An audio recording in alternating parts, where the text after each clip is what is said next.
Bonjour à tous et bienvenue sur les petits papiers d'Ilse. Je suis Judith, Ilse c'est moi, je suis démonstratrice Stampin' Up dans le nord de la France, près de Lille. Le projet que je vais vous présenter aujourd'hui, c'est la réalisation de cette petite boîte. Alors ici j'ai un prototype que je n'ai pas encore décoré, je vous montrerai après pourquoi. Mais je vous montre d'abord comment réaliser la boîte. Pour réaliser cette boîte, moi je l'ai fait en beaucoup d'exemplaires, je vous montrerai donc à la fin pourquoi. Du coup j'ai utilisé cette planche de marquage et des mesures en pouces. Je vous mettrai quand même sur le blog toutes les mesures en pouces et en centimètres. Alors cette boîte, ce papier cartonné mesure 8 pouces 1/4, donc c'est 21 cm, c'est la largeur normale du papier, sur 5 pouces et demi. Je vous mettrai à nouveau les dimensions en centimètres sur le blog. Les plis sont à marquer à 2, donc 2 pouces, 4, 6 et 8. Puis on tourne le papier d'un quart de tour. Et donc là, moi j'ai la petite bande, si je vous montre, la petite bande qui est en dessous. Et cette fois-ci, les plis sont à faire à 2, donc 2 pouces, 3, et 5. Et puis pour faciliter la découpe par la suite, donc je le retourne, vous voyez, comme ceci. Et je vais faire un pli à 4 1/4. C'est la petite marque qui se trouve ici, mais ce pli ne va aller que à peu près ici. Je ne vais surtout pas sur le dernier carré ici qui va être le couvercle en fait. Nous allons maintenant pouvoir découper. Pour une découpe plus facile, je vais faire d'abord tous mes plis. Dans les règles de l'art, il me faudrait mon plioir, mais comme je vous disais, j'en ai fait une grande quantité et il s'avère que sans le plioir, ça m'a convenu tout à fait. Alors, pour la découpe, il va falloir couper. Enlever complètement cette languette-ci. Et je coupe un peu en biais ici, puis pendant que je suis de ce côté-ci, je vais couper en biais ici aussi et enlever la même languette de l'autre côté. Donc il me reste ce petit morceau ici qui va me servir à coller la boîte. Ensuite, je vais couper, ici c'est la base de la boîte, je vais séparer les 4 carrés et pour que la finition soit plus propre, je vais couper de part et d'autre de mon pli. Et donc, je fais ça sur tous les carrés. J'enlève la languette.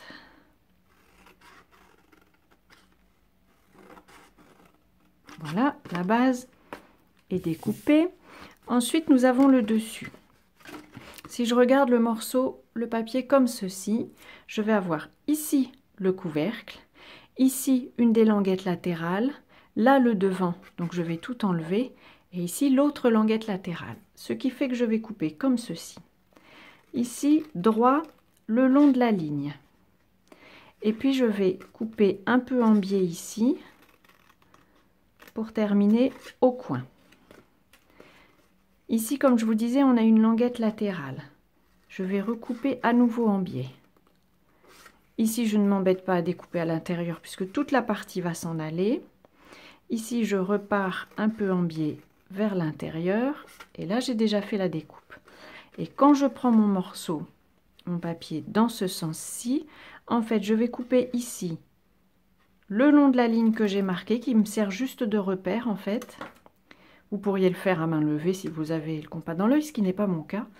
Puis je plie cette languette pour pouvoir couper à ras ici, ça va être le devant, donc tout doit s'en aller. Et à nouveau je coupe ici le long de mon repère. Voilà, j'obtiens cette forme-ci.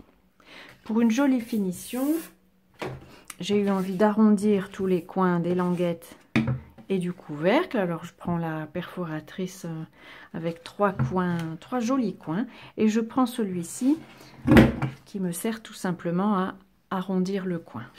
Et donc, je vais faire toutes les languettes. Ici, je plie de ce côté-ci pour réussir à faire ce coin-ci. Ensuite, je fais l'autre côté. Et la dernière languette, je vais faire aussi les deux coins. Voilà, j'obtiens une boîte avec des jolies finitions. On va la décorer tout de suite. Pour une fois, je n'oublie pas où sont mes petites décorations. Voilà. Alors, je vous montre en avant-première, si on peut dire, un papier de série design que vous pourrez obtenir à partir de janvier, quand le nouveau catalogue sera sorti. Voilà, c'est celui-ci qui existe en plusieurs couleurs. En fait, une autre technique, c'est aussi de devenir démonstratrice et vous pourrez l'obtenir tout de suite. Parce que les précommandes ont commencé pour les démonstratrices. Et donc, tout simplement, je vais peut-être mettre ce côté-ci, en fait, plutôt. Donc, je vais encoller toutes mes bandes et je vais pouvoir les coller. J'ai décidé cette fois-ci de mettre des décorations qui sont très proches du bord. Et en même temps, comme vous le verrez, sur le produit fini, je ne le fais pas sur tous les côtés. À nouveau, je vous montrerai tout à l'heure. Et donc, pour encoller la boîte elle-même, comme vous m'avez déjà vu faire plusieurs fois, je vais prendre une petite languette d'adhésif découpe facile que je pose sur ma languette justement.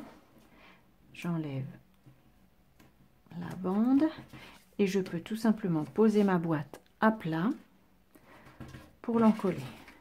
Voilà, ensuite je n'ai plus qu'à l'assembler. Ici c'est le dessus, je vais pouvoir le fermer. Donc vous voyez ce que j'appelais les languettes latérales, c'est ceci que je vais pouvoir fermer. Et alors comme toujours, donc nous avons ici le devant. Comme toujours, je vais d'abord plier les côtés, l'arrière et je termine par l'avant pour qu'on ait une belle finition devant. Je vais pouvoir l'encoller aussi avec de l'adhésif découpe facile. Ça va vite. Voilà. Voilà. Comme ça, on a, comme je vous disais, une belle finition devant. Pour faciliter l'ouverture ici, j'ai choisi en fait d'utiliser la petite perforatrice ronde, donc qui fait un demi-pouce, et d'y perforer un petit cercle ici. Voilà. Et enfin, pour ma décoration, j'ai choisi de mettre, alors sur mes papiers originaux, sur mes boîtes originales, j'ai alterné les couleurs. Ici, je vais profiter de ce papier décoré.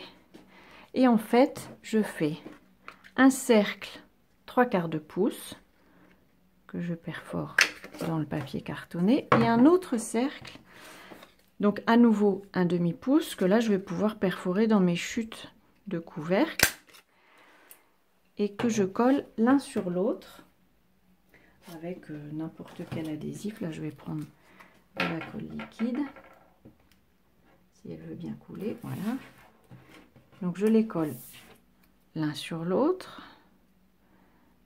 Voilà, et à nouveau celui-ci que je vais pouvoir coller, pourquoi pas avec du snail, je le colle ici et je vous montre tout ça. Pourquoi? Parce qu'en fait cette boîte, je viens de la réaliser, comme je vous disais, en beaucoup d'exemplaires pour faire un calendrier de l'Avent. Voilà, ce sont 24 boîtes comme je viens de vous les montrer. Il ne me reste plus qu'à faire les deux ronds pour pouvoir mettre les numéros et avoir donc des numéros dans le désordre de 1 à 24 pour faire un calendrier de l'Avent. Voilà, c'était ma petite boîte. Celle-ci est beaucoup plus printanière que celle-ci qui est clairement dans les tons de Noël. J'espère que cette boîte vous aura inspiré, qu'elle vous donnera envie de réaliser la vôtre. La prochaine fois, je vous montrerai une autre technique pour réaliser une boîte aux mêmes mesures, mais avec la planche de marquage Insta Pochette, qui permet d'accélérer un peu les choses. Mais comme je sais que tout le monde ne l'a pas, je vous ai d'abord montré la recette de base, si on peut dire. Voilà, je vous souhaite avant notre prochain rendez-vous une très belle journée et je vous dis à très bientôt sur les petits papiers d'Ilse.